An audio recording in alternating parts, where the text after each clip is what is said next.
শুভ্র এ কয়দিন খেয়াল করেছে সারা সবসময় মনমরা হয়ে থাকে। আগের মতো হাসিখুশি মেয়েটা এই কয়দিনে হঠাৎ চুপচাপ হয়ে গেছে, যা সবার চোখে পড়ছে। কেউ এর কারণ জিজ্ঞাসা করলেও সারার একটাই উত্তর, কিছুই হয়নি, এমনিতেই এমন মনে হচ্ছে। শুভ্র দুদিনের জন্য ঢাকা গেছিল। এসে এসে দেখে সে ফিরে এসে দেখে সারা আরো বেশি মনমরা হয়ে গেছে। এদিকে শুভ্র এখন তিল পরিমাণ স্বস্তি পাচ্ছে না, নিজের প্রতি নিজেই বিরক্ত, কিছুই বুঝতে পারছে না। শুভ্র অনেকবার সারার কাছে জিজ্ঞাসা করতে গেছে, এতে সারা প্রচণ্ড রেগে গেছে শুভ্রর উপর। এই এইটা খুব এইটাতে খুবই চিন্তিত শুভ্র।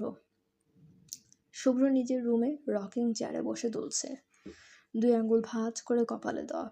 রাত গভীর, 11টা বেজে গেছে। শুভ্রর চোখে ঘুম ধরা দিচ্ছে না। শুভ্র ছাড়ার চিন্তায় মশগুল।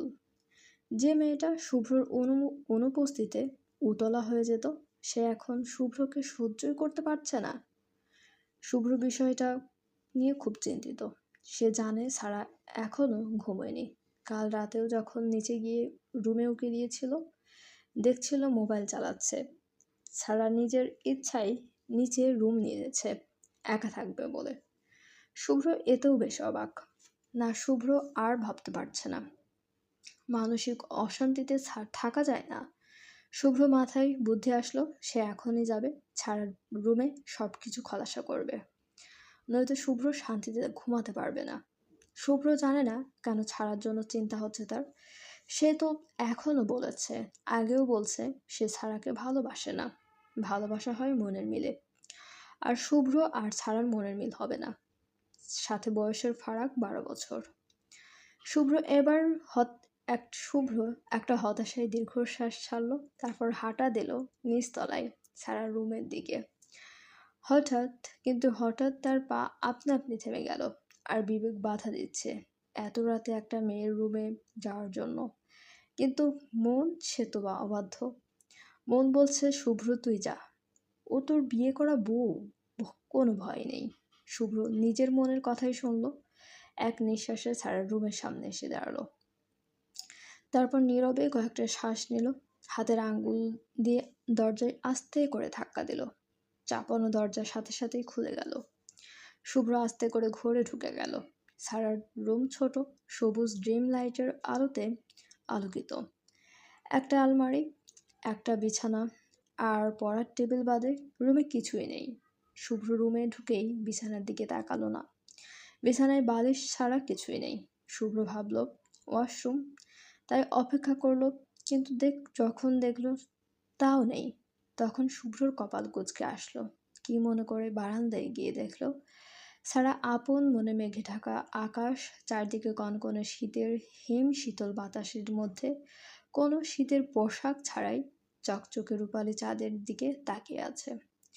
শুভ্র কিছুটা এগোতেই শুনতে পেল সারার কণ্ঠ, গুনগুন। শুভ্র কপাল কুঁচকালো। সারার ঠিক এক হাত পিছনে গিয়ে বুক হাত বেঁধে দাঁড়ালো। ছাড়া শুভ্রর উপস্থিতি বুঝতে পারল না। আপন মনে চাঁদের দিকে তাকিয়ে আছে তো আছেই সে।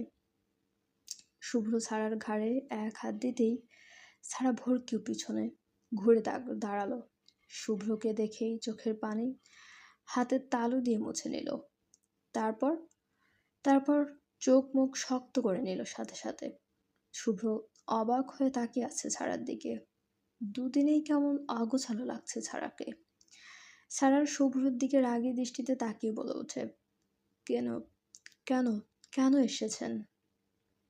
আর বলতে পারে না সারা। তার আগেই শুভ্র নিজের এক হাত দিয়ে সারার মুখ চেপে ধরে কোলে তুলে নেয়।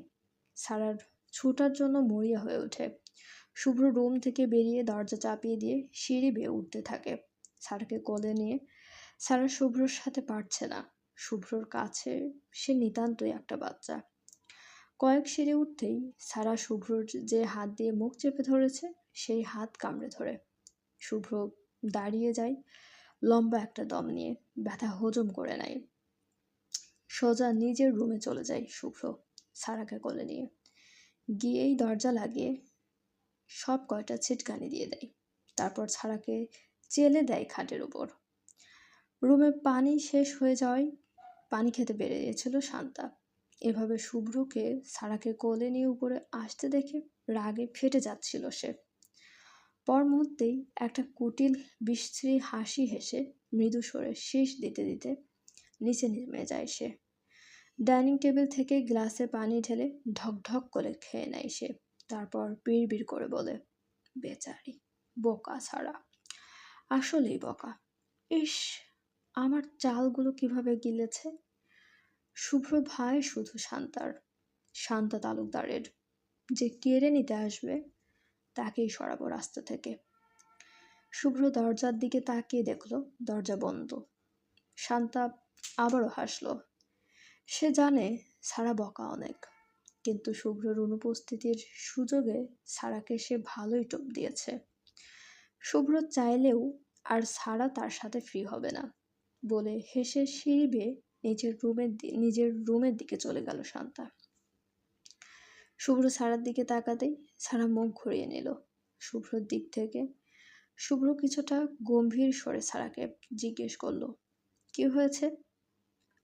আমি কি করেছি তোমার? সারা নিশ্চুপ। কি হলো, জবাব দাও।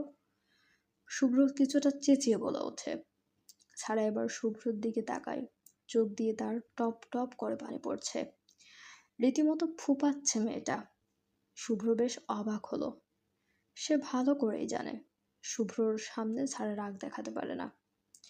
শুভ্র সারার পাশে গিয়ে বসে সারা থুতনি ধরে উঁচু করলো তার মুখ, তারপর চোখে চোখ রেখে জিজ্ঞাসা করলো, কি হয়েছে আমাকে বলো। না বললে বুঝবো কি করে? সারা কেঁদেই যাচ্ছে। শুভ্র এবার সারার আরো কাছে গিয়ে সারাকে দুই হাতের বন্ধনে নিয়ে নিল। সারার মুখ ঠেকেছে শুভ্রর বুকে। সারা সরে আসতে চাইলেও শুভ্র জোরে চেপে ধরে রইল সারাকে। শুভ্র আবার জিজ্ঞাসা করলো, পিচ্চি পাখি বলো কি হয়েছে? আমারই মন খারাপ লাগছে, বলো প্লিজ। সারা কেঁদেই যাচ্ছে। কিছুক্ষণ পর পর কেঁপে উঠছে। শুভ্র বুঝলো গুরুতর কিছু একটা হয়েছে। শুভ্র আবার জিজ্ঞাসা করলো, পিচ্চি পাখি বলো, দেখে কি হয়েছে, বলো না জান। সারার বেশ লজ্জা লাগলো শুভ্রর মুখে জান ডাক শুনে। তবুও মনটা তার বিশাল খারাপ। কথা বলতে পারছে না, বুকটা কষ্টে ফেটে যাচ্ছে তার। শুভ্র বুঝলো সারা একটু লজ্জা পেয়েছে, তাই সারাকে ছেড়ে দিয়ে সারাকে নিজের কোলে বসালো শুভ্র। সারার ছোট্ট শরীর শুভ্রর কাছে এক আকাশ প্রশান্তি। শুভ্র সারার মুখের দিকে তাকিয়ে আবার বলে উঠল, বলো না জান। আমারই খুব কষ্ট হচ্ছে, প্রমিস আমি সব সমস্যার সমাধান করব, বিশ্বাস করো, আমারে বলো প্লিজ। সারা এবার আর না বলে থাকতে পারলো না। কান্না করতে করতে ভাঙ্গা গলায় বলে উঠল, চলবে। গল্পটি আপনাদের কেমন লাগছে অবশ্যই আমাদেরকে কমেন্ট করে জানাতে ভুলবেন না, এবং আমাদের চ্যানেলটি প্লিজ সবাই সাবস্ক্রাইব করুন। গল্পটি ভালো লাগলে অবশ্যই সবাই লাইক, কমেন্ট এবং শেয়ার করতে ভুলবেন না আপনাদের প্রিয় মানুষগুলোর সাথে। এবং আমাদের চ্যানেলের সঙ্গে থাকার জন্য সবাইকে অনেক অনেক বেশি ধন্যবাদ।